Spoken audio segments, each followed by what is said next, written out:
बच्चों, हमारा सेमीकंडक्टर वाला चैप्टर चल रहा था।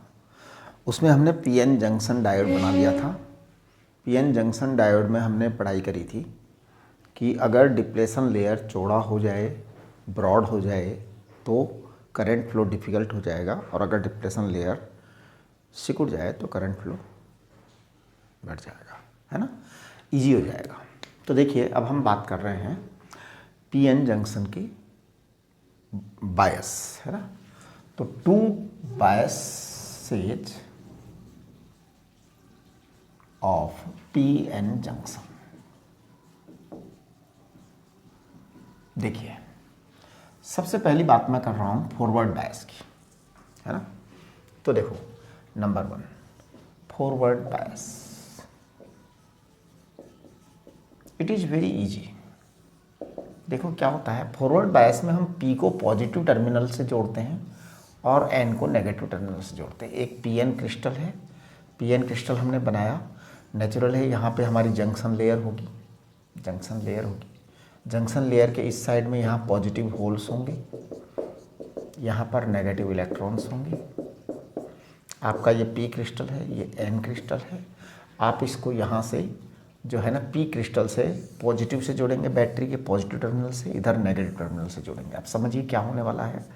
अगर ये आपने पॉजिटिव टर्मिनल से कनेक्ट किया है तो ये पॉजिटिव होल्स रिपेल होंगे इस पॉजिटिव टर्मिनल से, ये नेगेटिव टर्मिनल से नेगेटिव इलेक्ट्रॉन्स जो हैं ये रिपेल होंगे। तो ये लोग इधर आएंगे, इधर आएंगे तो डिप्लेशन लेयर आपका छोटा हो जाएगा, है ना। तो size of depletion layer, size of depletion layer decreases, so current flow becomes easy. So current flow becomes easy in forward bias. Current flow becomes easy in forward bias, है ना। तो फॉरवर्ड बायस में current flow आसान हो जाता है। चलिए, अगर मान लो हम रिवर्स बायस करते तो क्या होता। तो देखिए, रिवर्स बायस, रिवर्स बायस में क्या हो जाएगा।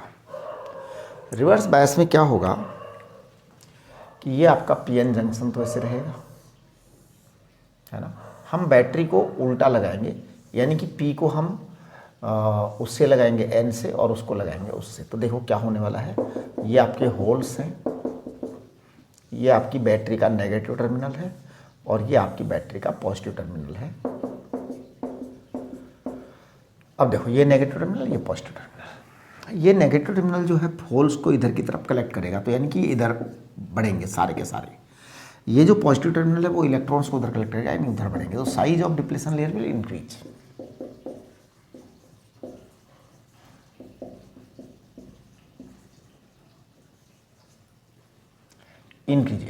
increases, so current flow becomes difficult.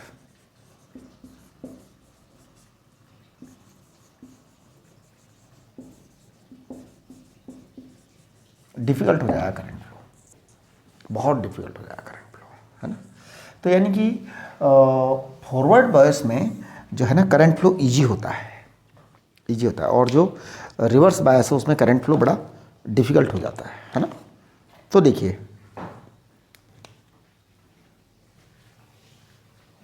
hence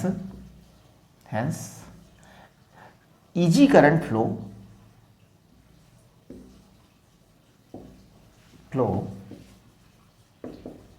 takes place in forward bias.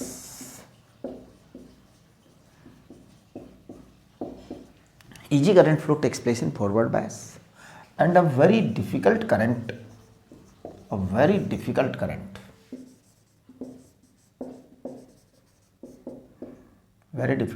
flow takes place in reverse bias. Reverse bias में बहुत ही मुश्किल से करंट फ्लो होता है, और जो फॉरवर्ड बायस है उसमें बहुत आराम से करंट फ्लो होता है। दिस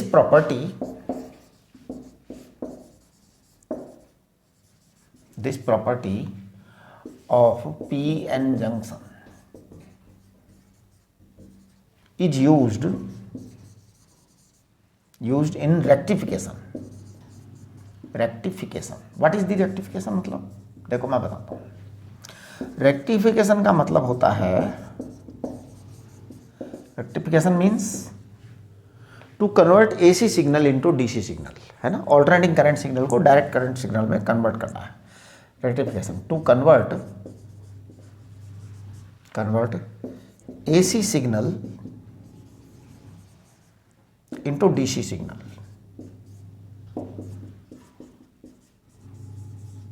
डीसी सिग्नल,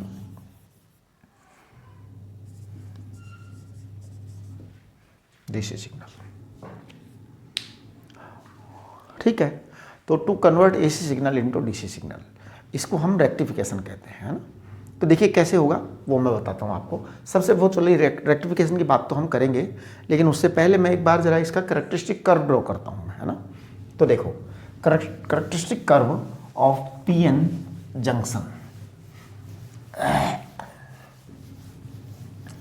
है ना। आप एक एक चीज़ को ध्यान से सुनना और उसको अच्छी तरह से समझना और नोट डाउन भी कर लेना।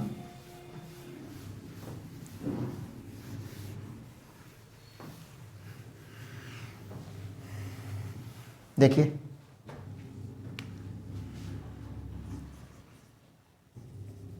Characteristic curve of PN junction, characteristic curve of PN junction, ठीक है जी। तो देखिए मैं कैरेक्टरिस्टिक कर्व बना रहा हूँ पीएन जंक्शन का। सबसे पहले मैं यहाँ पर एक वोल्टेज एक्सिस बनाता हूँ, ये इधर मैं करंट एक्सिस बनाता हूँ।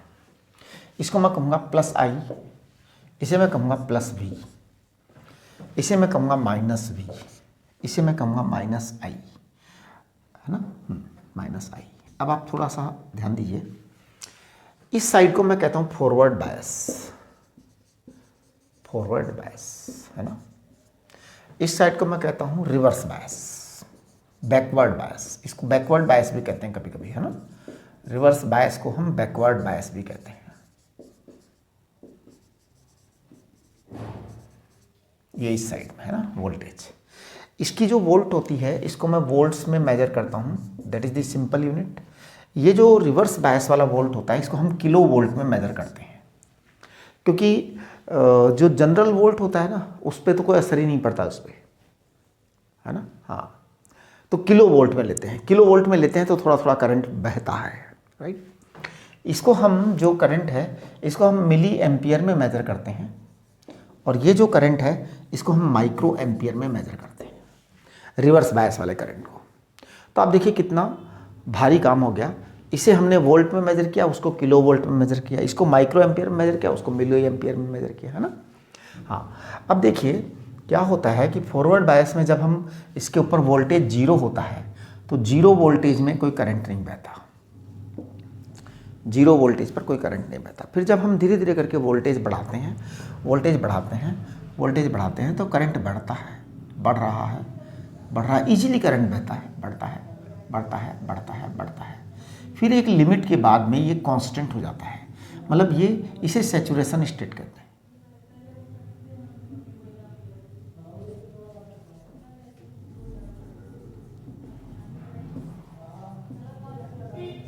Saturation, saturation current. इसके बाद क्या होगा कि हम अगर इसको बढ़ाएंगे रिवर्स में, तो रिवर्स में बहुत ही कम करंट फ्लो होता है, बहुत ही कम करंट फ्लो होता है, और रिवर्स में ये चलता रहता है, चलता रहता है, चलता रहता है, तो बहुत ही कम करंट फ्लो होता है। लेकिन अचानक से एक ऐसा वोल्टेज आता है जब अचानक से करंट बहुत तेज़ी से बढ़ जाता है। जब ये फर्स्ट टाइम आता है तो इसे हम कहते हैं जेनर वोल्टेज, है ना। ये जेनर वोल्टेज है, जेनर वोल्टेज, है ना, यस।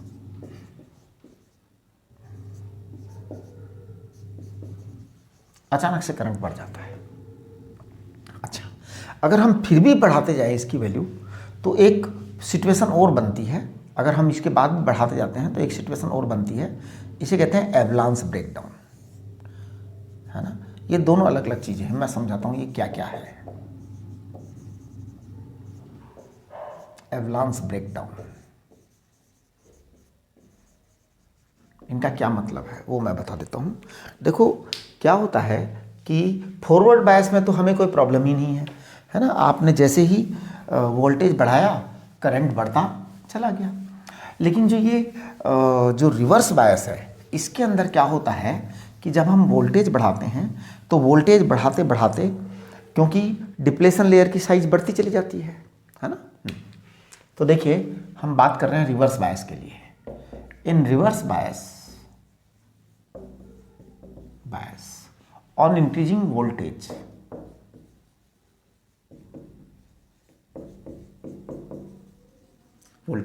है ना। हाँ जी, electric field increases, voltage increase हुआ तो इलेक्ट्रिक फील्ड इंक्रीज होगा, है ना। हाँ, इलेक्ट्रिक फील्ड को आप क्या कहते हो? इलेक्ट्रिक फील्ड को आप कहते हो V upon D, voltage upon distance. Distance को आप कह सकते हो साइज ऑफ डिप्लेशन लेयर, कितनी चौड़ी, है ना। तो देखिए in reverse bias on increasing voltage electric field increases, है ना। तो when electric field becomes very high, when electric field becomes very high, then abruptly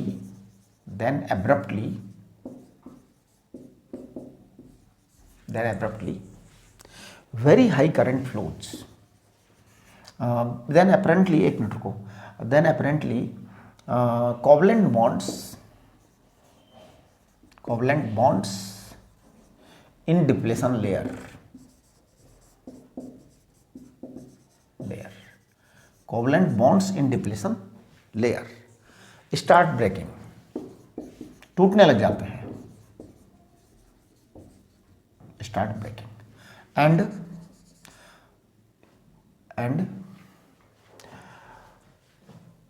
a very high current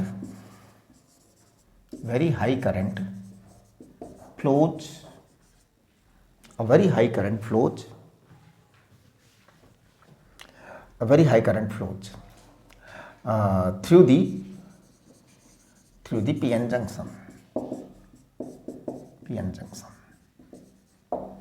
This is called Zener breakdown. Zener breakdown,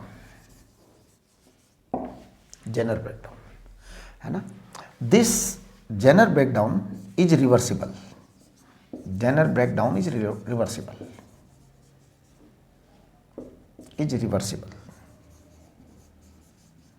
reversible का मतलब होता है कि जब आप वोल्टेज कम करते हैं, जैसे आपने वोल्टेज किया, जेनर ब्रेकडाउन हो गया, जेनर ब्रेकडाउन के बाद जैसे ही आप वोल्टेज कम करते हैं वापस नॉर्मल कंडीशन आ जाती है डायोड की, तो वैसा का वैसा डायोड वापस बन जाता है, यानी कि कोई नुकसान नहीं हुआ, नो डैमेज, है ना।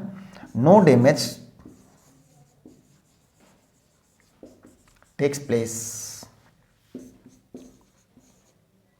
Due to zener breakdown.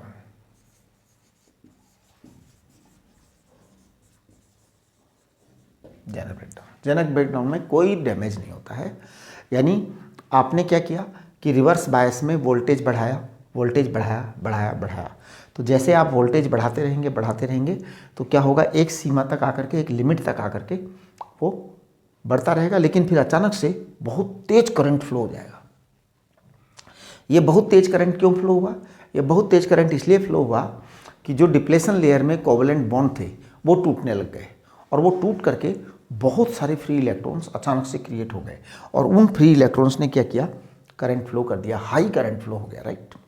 Okay, ये तो जेनर ब्रेकडाउन हुआ। जैसे ही हम वोल्टेज कम करते हैं वापस डायोड अपनी पुरानी पोजीशन में चला जाता है, यानी कि वो वापस कोवेलेंट बॉन्ड्स बन जाते हैं, तो इसमें कोई नुकसान नहीं हुआ। अगर हम जेनर ब्रेकडाउन के बाद भी वोल्टेज बढ़ाते हैं तो फिर नुकसान होता है, देखिए कैसे कि जेनर ब्रेकडाउन के बाद में जब हम वोल्टेज बढ़ाते हैं, इफ़ वी इंक्रीज वोल्टेज, है ना,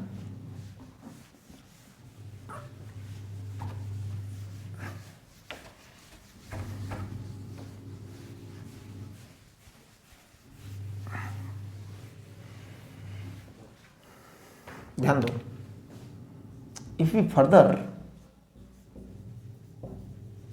if you further increase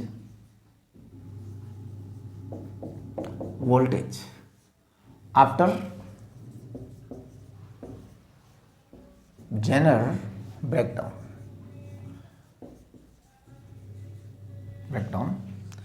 then at high voltage,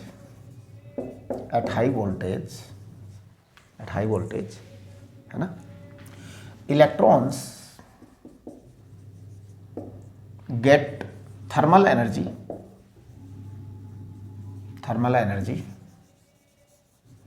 and electrons start colliding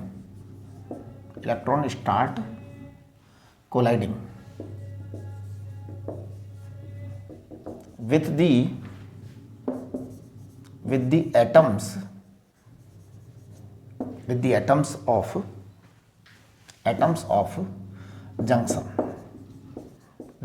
of junction, and hence finally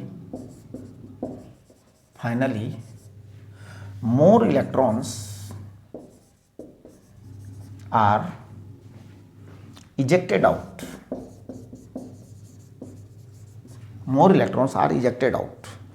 from atoms and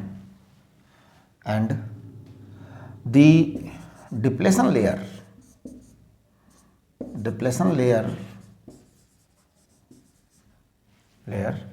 gets permanent damage,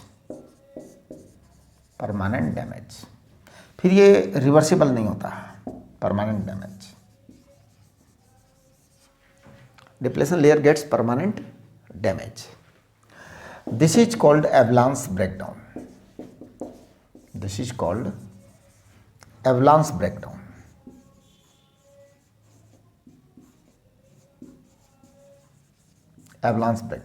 avalanche breakdown में क्या होगा कि आपका जो है वो रिवर्ट नहीं कर पाएगा, मतलब एक बार बिगड़ गया, खराब हो गया. अब मैं आपको देखो जेनर के यूज समझाता हूँ. जेनर के यूज बहुत सारे हैं. Zener breakdown is useful for us, avalanche breakdown is not useful, है ना. हाँ, तो ध्यान दीजिए, zener breakdown is very useful in our life. Zener voltage और जेनर पॉइंट आप ऐसे बोलिए, is useful in our life. अभी मैं बताता हूँ कैसे कैसे यूजफुल है. Useful in our life. Avalanche breakdown is of no use.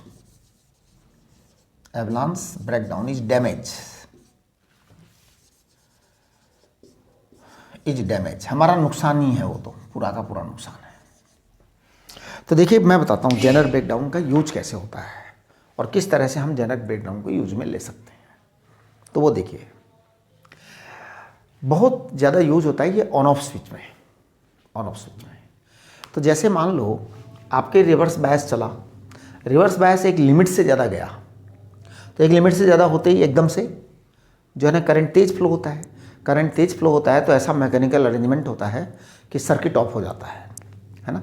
Miniature circuit breakers, है ना, ये इसी प्रिंसिपल पर काम करते हैं. उसमें क्या होता है कि आपका सर्किट एकदम से ब्रेक हो जाता है. इसी तरीके से हमारे को अचानक से एक पर्टिकुलर पॉइंट पर सिग्नल चाहिए कोई कि भैया इससे ज़्यादा जाते ही आप बता देना. ऐसे बहुत सारे अरेंजमेंट्स हैं इलेक्ट्रॉनिक्स में कि हमारे को जैसे ही वो जेनर पॉइंट आएगा तो एक सिग्नल मिल जाएगा कि जेनर पॉइंट आ गया और हम कॉशियस हो जाएंगे, बहुत ज़्यादा कॉशियस. अलग अलग तरीके से, जैसे मान लो कार की स्पीड को एक मेंटेन करना है, भाई कार को ज़्यादा तेज़ स्पीड में नहीं चलाना. तो जब भी कार जो है डेंजर जोन में जाएगी कि बहुत ज़्यादा तेज़ स्पीड हो गई, तो कार के अंदर कुछ ब्लिंक होने लग जाएगा. तो क्या होगा, है ना, कार के अंदर कुछ ब्लिंक होने लग जाएगा तो हमें पता लग जाएगा कि कुछ ऐसा हो गया, राइट. और ये जो है ना, ये इस जेनर पॉइंट का जो यूज होता है, जेनर वोल्टेज का जो यूज किया जाता है, ये एक्चुअल में अलग अलग सिचुएशंस के अंदर यूज किया जाता है जब हमारे को अलग अलग हालातों के अंदर इसकी ज़रूरत पड़ती है. बहुत छोटे छोटे से इंस्ट्रूमेंट्स होते हैं और उसके अंदर पीएन जंक्शन लगा रहता है, और उसके अंदर एक तरह का अरेंजमेंट होता है, एक सर्किट अरेंजमेंट होता है. तो उस सर्किट अरेंजमेंट में जैसे ही वो जेनर पॉइंट पहुंचता है, इमीडिएट कॉशन क्रिएट हो जाता है और हम सावधान हो जाते हैं. वापस से हम उसको कम कर देते हैं। कम करते ही फिर वो वापस अपनी पुरानी स्थिति में चला जाता है। तो ये जेनर, अच्छा जेनर जो है ना वोल्टेज, वो हम लाइट से भी क्रिएट कर सकते हैं। मतलब कि मान लो कोई ऐसा फोटोन आ रहा है, किस इंटेंसिटी तक की लाइट हम डाल सकते हैं, किस इंटेंसिटी तक की लाइट हम नहीं डाल सकते, किस फ्रीक्वेंसी तक की लाइट हम डाल सकते हैं, किस फ्रीक्वेंसी तक की लाइट हम नहीं डाल सकते, उससे वो वोल्टेज मिल जाए उसको, रिक्वायर्ड वोल्टेज। तो क्या होगा कि फिर वो जेनर पॉइंट पर पहुंच जाता है। तो एक्चुअल में जेनर का यूज़ जो है ना मेडिकल साइंस में बहुत ज़्यादा होता है, और हमारे जनरल जो लाइफ है उसमें भी काफ़ी ज़्यादा हो रहा है आजकल। तो मतलब ये समझ लो कि जैसे आपके जो कार्स वगैरह आ रही हैं, बाइक्स वगैरह आ रही हैं, उनमें ये जो सिग्नल्स लगे रहते हैं ना, ज़रा ज़रा से इंडिकेटर्स जो आपको बता देते हैं कि ये गड़बड़ हो रही है भैया, ये गड़बड़ हो रही है, वो सब वहीं पर काम में आ रहे हैं। सारे के सारे वो जेनर पॉइंट्स ही हैं, है ना। तो वो यहाँ पे एक सिग्नल हमको मिल जाते हैं अलग अलग तरीके से। इसी तरीके से हॉस्पिटल्स में भी जैसे मान लो किसी पेशेंट का दे रखा है कि भैया बीपी इस लेवल से ज़्यादा नहीं बढ़ना चाहिए, तो वो जो है ना जैसे ही वो कोई सिग्नल उस पर्टिकुलर लेवल से ज़्यादा पहुंचता है, इमीडिएट सिग्नल लग जाता है, तो डॉक्टर समझ जाता है कि भैया कुछ गड़बड़ हो रही है। समझ रहे हो ना। तो ये आपका जो है करेक्टरिस्टिक कर्व हुआ पीएन जंक्शन का। एवलांस ब्रेकडाउन के बाद में तो फिर कोई है ही नहीं, यानी कि हम ट्राई ये करते हैं कि जेनर ब्रेकडाउन के बाद में रोक देते हैं, है ना। जेनर ब्रेकडाउन के बाद में हम और आगे नहीं बढ़ाते, लेकिन कभी कभी अगर हम जेनर ब्रेकडाउन के बाद भी वोल्टेज बढ़ा दें तो फिर जो है क्या होता है कि जो इलेक्ट्रॉन्स चल रहे हैं उनका थर्मल वार्मिंग हो जाती है, उनके अंदर टेम्परेचर बढ़ जाता है उनका, और टेम्परेचर बढ़ने के कारण फिर वो इलेक्ट्रॉन्स क्या करते हैं कि एटम के अंदर वाले जो इलेक्ट्रॉन्स होते हैं ना, उनको और कोलिजन मार मार के निकाल देते हैं, यानी कि बहुत ज़्यादा क्राउड हो जाता है, बहुत ज़्यादा क्राउड हो जाता है। That is called as avalanche breakdown. और फिर उसका जो है ना सॉल्यूशन भी नहीं होता, फिर तो वो डैमेज हो गया, आपका क्रिस्टल बेकार हो गया। ठीक है, तो ये सब चीज़ें हो गई। अब हम बात करेंगे usages of the PN junction, है ना। तो सबसे बढ़िया यूज पीएन जंक्शन का पता है क्या होता है? रेक्टिफिकेशन के लिए। देखो मैं बताता हूँ रेक्टिफिकेशन क्या होता है। फॉरवर्ड बायस में इजी करंट फ्लो होता है, जबकि रिवर्स बायस में डिफिकल्ट करंट फ्लो होता है। जनरली हमारी लाइफ में जो वोल्टेज होता है वो 220 440 तक का वोल्टेज काम में लेते हैं हम, है ना। तो 220 440 तक का जो वोल्टेज होता है उसके अंदर जो है ना फॉरवर्ड बायस ही होता है, उसी में करंट फ्लो होता है। रिवर्स बायस जो होता है वो तो किलो वोल्ट्स वगैरह में जाता है। तो आप देखेंगे कि ये जो हमारे नॉर्मल वोल्टेज होते हैं उसमें करंट केवल फॉरवर्ड बायस में ही फ्लो हो सकता है, रिवर्स बायस में फ्लो नहीं हो सकता। ये जो प्रॉपर्टी है कि current flow can take place only in single direction, can not take place in other direction, है ना। तो इसे हम कहते हैं कि हम इसका यूज़ कर सकते हैं रेक्टिफिकेशन में। रेक्टिफिकेशन क्या होगा? एसी सिग्नल को हम किस में कन्वर्ट करेंगे? डीसी सिग्नल में कन्वर्ट करेंगे, राइट। एक मिनट, हाँ जी। तो अब अपन बात करेंगे PN junction and PN junction diode, है ना। देखो PN junction as PN diode valve, diode valve. अब ये डायोड वाल्व क्या चीज़ होती है? देखिए डायोड वाल्व, किसी भी वाल्व का मतलब होता है, वाल्व माने वाल्व, और device used to maintain flow in a fixed direction, in a particular direction, in a particular direction। अब आप समझिए इसको। तो एक्चुअली पीएन जंक्शन की क्या खास बात है? As we know that PN junction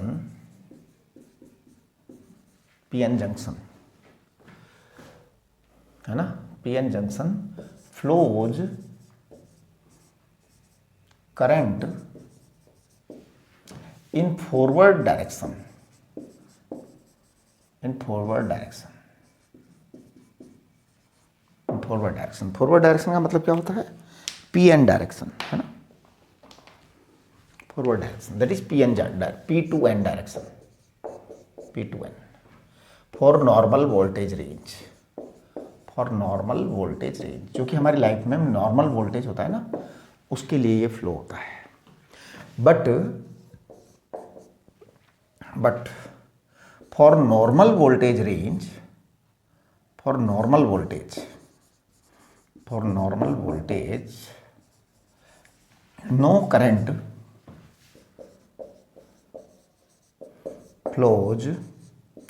flows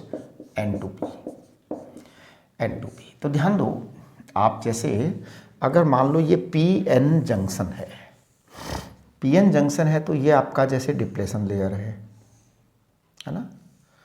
तो P से N की तरफ करंट फ्लो होता है, वो नॉर्मल वोल्टेज रेंज में होता है। कि आपका जैसे वोल्टेज जो है ना, वो अगर मान लो आपने 200-300 वोल्ट लगाया, 400 वोल्ट लगाया है ना, तो नॉर्मल वोल्टेज रेंज है। Normal voltage plus and minus है ना। नॉर्मल वोल्टेज रेंज क्या होती है? 200 से 500 वोल्ट तक नॉर्मल वोल्टेज रेंज होती है। आराम से करंट फ्लो होता है P से N की तरफ, राइट, P से N की तरफ। लेकिन अगर आप रिवर्स बायस लगा देते हैं तो नॉर्मल वोल्टेज रेंज में तो करंट फ्लो नहीं ही होता है। हाँ जी, किलो वोल्ट लगाना पड़ता है फिर अपने को। तो नॉर्मल वोल्टेज रेंज में आपकी जो डिप्लेशन लेयर होती है वो और ब्रॉड हो जाती है अगर रिवर्स बायस होता है तो। जैसे मान लो आपने यहाँ पर माइनस लिया, यहाँ पे प्लस लिया, अब आपकी ये जो डिप्लेशन लेयर है ब्रॉडन हो जाएगी। यहाँ तो क्या हो रही थी, डिप्लेशन लेयर छोटी हो जा रही थी, इसलिए करंट आराम से फ्लो हो रहा था। इसमें ब्रॉडर हो जाएगी डिप्रेशन लेयर, है ना। नॉर्मल वोल्टेज रेंज की बात कर रहा हूं मैं। नॉर्मल वोल्टेज आपका वही 200 से 500 वोल्ट के बीच में जो होता है, जो हमारी डेली लाइफ में जनरली यूज में आता है। 1000, 2000, 10,000 वोल्ट बहुत कम यूज में आता है ना। सप्लाई वो एक अलग चीज़ है, फ्लो करने के करंट, जैसे ट्रांसफ़र के लिए काम में लेते हैं हम। ट्रांजिशन के लिए हम 11,000 वोल्ट भी काम लेते हैं। ट्रांजिशन के लिए हम 44,000 वोल्ट भी काम में लेते हैं, है ना। तो वो ट्रांजिशन पर्पज़ की बात है। यूज में लेना कि जो हमारी लाइफ में काम में आता है, वो यही वोल्टेज रेंज हमारे काम में आता है ना। तो ये PN जंक्शन जो फॉरवर्ड बायस होता है उसमें बड़े आराम से यूज होता है। फॉरवर्ड बायस क्या होता है?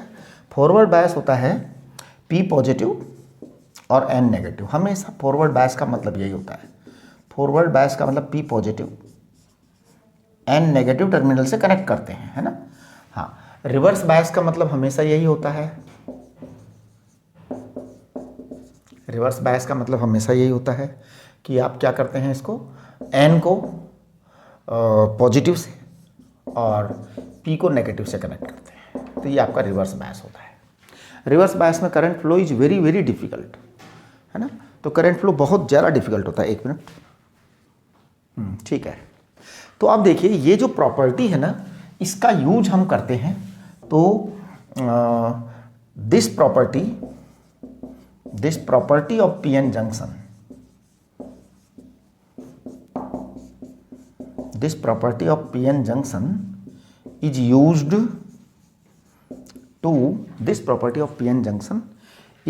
to convert this property of PN junction is used to convert it into this property of PN junction is used to convert AC signal into DC signal into DC signal, है ना। क्योंकि दूसरी side से तो current flow होना नहीं है। अब देखिए AC सिग्नल क्या होता है? AC सिग्नल आपका ये होता है, इसे AC सिग्नल कहते हैं। Plus minus. तो होता क्या है कि जब पॉजिटिव सिग्नल आ रहा है तो करंट बहता है, पॉजिटिव सिग्नल आ रहा है तो करंट बहता है, नेगेटिव सिग्नल में करंट फ्लो नहीं होता, तो अपने आप ही केवल DC मिल जाता है हमारे को, है ना। हाँ, तो this use of PN junction is called what? This use of PN junction is called what? Called diode valve and is represented as and is represented as. तो उसका रिप्रेजेंट, उसको हम कैसे यूज लेते हैं वो मैं बता देता हूँ, है ना। तो देखिए कैसे यूज लेते हैं इसको, मतलब इसको रिप्रेजेंट करते हैं ऐसे, है ना। देखिए आप इस तरह से करते हैं इसको, it is called as P और it is called as N. हाँ, तो ये ध्यान दीजिए, ये डायरेक्शन ऑफ करंट होता है, पी से एन की तरफ देते हैं, इसको शॉर्ट में ऐसे रिप्रेजेंट करते हैं। जब भी कभी ऐसा सर्किट आपको डायग्राम बना हुआ मिल जाए तो आप समझ लीजिएगा पी एन जंक्शन है ना। तो देखिए टू टाइप्स ऑफ रेक्टिफायर है ना, टू टाइप्स ऑफ रेक्टिफायर। सबसे पहला टाइप का रेक्टिफायर होता है half wave rectifier. Half wave rectifier में क्या होता है, आधा वेव हमारे लिए यूजफुल होता है और आधा वेव की डेथ हो जाती है। और एक होता है फुल वेव रेक्टिफायर, इसमें सारी वेव हमारे को मिल जाती है और वेव का कोई भी पार्ट वेस्ट नहीं होता। अब हम डिस्कस करेंगे half wave rectifier and full wave rectifier. Half wave rectifier में हम सिंगल डायोड यूज में लेंगे, फुल वेव रेक्टिफायर में हम डबल डायोड यूज में लेंगे, राइट। चलिए हाँ जी, तो देखिए half wave rectifier, half wave rectifier में हाफ वेव जो है वेस्ट हो जाएगी, हमारी बेकार हो जाएगी। हाफ वेव रेक्टिफायर, देखिए क्या होता है, हाफ वेव रेक्टिफायर में हमारा पास यहाँ पर एक एसी सिग्नल होता है। एसी सिग्नल आप लोग जानते हैं कैसा होता है, तो देखिए एसी सिग्नल आपका ऐसा होता है, इसको हम कह सकते हैं इनपुट सिग्नल। एक मिनट ज़रा मैं बनाता हूँ यहाँ पे। एसी सिग्नल आपका ऐसा होता है, तो सभी लोग देखें इसको ध्यान से। एसी सिग्नल प्लस माइनस ऐसा होता है। ये आपका एसी सिग्नल यहाँ से एंट्री होती है, यहाँ हम इसको स्टेप डाउन ट्रांसफार्मर पे लगाते हैं। In general step down transformer होता है। स्टेप डाउन ट्रांसफार्मर क्या होता है, इसके अंदर थोड़ा सा वोल्टेज रिड्यूस हो जाता है, क्योंकि जनरली हम इलेक्ट्रॉनिक इंस्ट्रूमेंट्स में जो वोल्टेज काम में लेते हैं वो कम वाला वोल्टेज ही काम में लेते हैं, है ना। हाँ, तो इलेक्ट्रिकल इंस्ट्रूमेंट्स वगैरह में हम, इलेक्ट्रॉनिक इंस्ट्रूमेंट्स में हम जो है कम वोल्टेज काम में लेते हैं, तो यहाँ स्टेप डाउन ट्रांसफार्मर लगाते हैं। स्टेप डाउन ट्रांसफार्मर कैसा होता है वो मैं बताता हूँ आपको। सेकेंडरी कॉइल जो होती है ना वो थोड़ी सी मतलब कम टर्न्स वाली होती है और प्राइमरी कॉइल में ज़्यादा टर्न्स होते हैं। इस तरीके से ये स्टेप डाउन ट्रांसफार्मर होता है।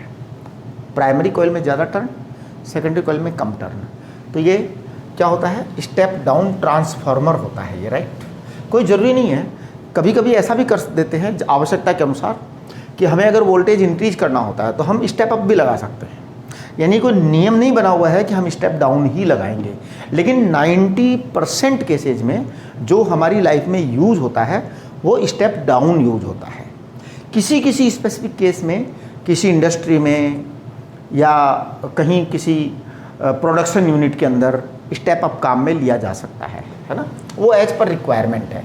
और यहाँ पर हम एक सिंगल डायोड लगाते हैं, सिंगल पीएन डायोड लगाते हैं, और ये डायोड देखिए हम ऐसे बना रहे हैं, ऐसे बना रहे हैं। अभी मैंने आपको बताया कि ये पीएन डायोड है।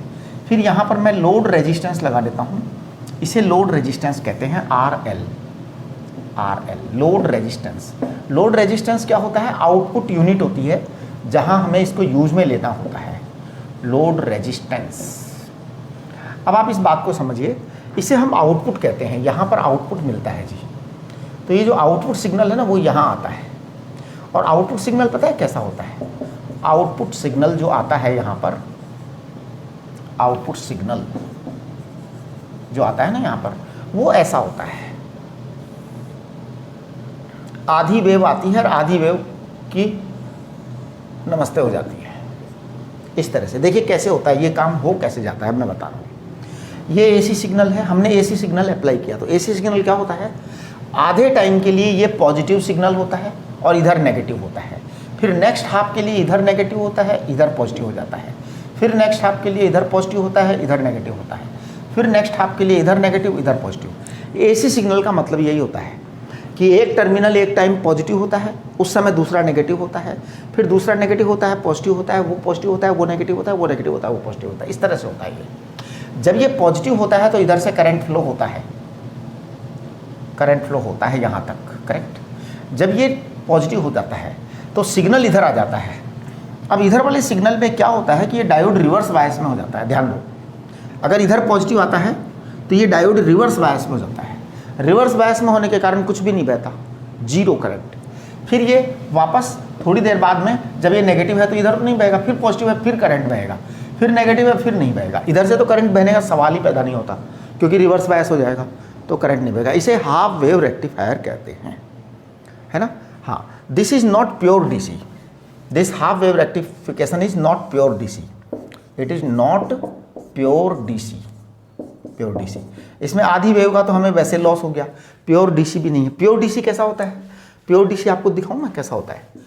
प्योर डीसी ऐसा होता है जो कि हमें बहुत मुश्किल से लाइफ में मिल पाता है ना। प्योर डीसी बैटरी वगैरह से मिल जाता है लेकिन बाकी वैसे नहीं मिल पाता, ये प्योर डीसी होता है। तो ऐसा डीसी पॉजिटिव ई ले लेते हैं हम, प्योर डीसी बना लेते हैं। ये ऐसा डीसी नहीं मिल पाता है ना। इसको अंदर हम फिल्टर सर्किट वगैरह लगा करके थोड़ा बहुत ठीक करने की कोशिश करते हैं, वो मैं बाद में आपसे डिस्कस करूँगा बहुत डिटेल में। ये प्योर डीसी। अभी इसकी प्रॉपर्टीज को हम कंपेयर करेंगे फुल वेव रेक्टिफायर से, है ना। फिलहाल मैं आपको फुल वेव रेक्टिफायर समझा रहा हूँ कि फुल वेव रेक्टिफायर में हम क्या करते हैं। फुल वेव रेक्टिफायर बिल्कुल ऐसा ही होता है। देखिए, मैं आपको डायग्राम पूरा बनाना पड़ेगा, मैं इसी डायग्राम को करेक्शन करके फुल वेव रेक्टिफायर बना देता हूँ, है ना। हाँ, ये इनपुट सिग्नल है, इसको कहिए आप input signal. Full wave rectifier में आपका इनपुट सिग्नल तो यही रहेगा, वो चेंज नहीं होगा। तो फुल वेव रेक्टिफायर में input signal will remain same, it will not change, है ना। लेकिन आपको बाकी की सिस्टम जो है ना वो थोड़ा सा चेंज होगा। फुल वेव रेक्टिफायर में कंप्लीट वेव आपको मिलेगी, और कैसे मिलती है वो मैं बताता हूँ आपको। देखो क्या होता है, हम क्या करते हैं कि इधर भी एक डायोड लगा देते हैं। आप लोग अपना पूरा डायग्राम दोबारा बनाना। हाँ जी, इधर देखिए आप, ये आपका एक हो गया इधर से सिग्नल, इधर भी हम एक डायोड और लगा देते हैं। तो दो डायोड लगाते हैं फुल वेव रेक्टिफायर में, दो डायोड लगाते हैं। और यहां पर हम इसको हम कहते हैं मिड पॉइंट ट्रांसफार्मर, वो sorry mid point output signal, है ना। हाँ, मिड पॉइंट ट्रांसफार्मर भी कहते हैं इसको। और यहां पर आउटपुट लोड रेजिस्टेंस होता है, this is the output point. यहां पर आउटपुट निकलता है आपका आउटपुट सिग्नल कैसा होता है आपका आउटपुट सिग्नल, सॉरी ये प्लस ही था, ये आउटपुट सिग्नल आपका ऐसा होता है, यानी कि जो नेगेटिव साइन है वो भी पॉजिटिव में कन्वर्ट होकर के आ गया है, फुल वेव रेक्टिफायर आ जाएगा। कैसे है देखिए मैं बताता हूँ।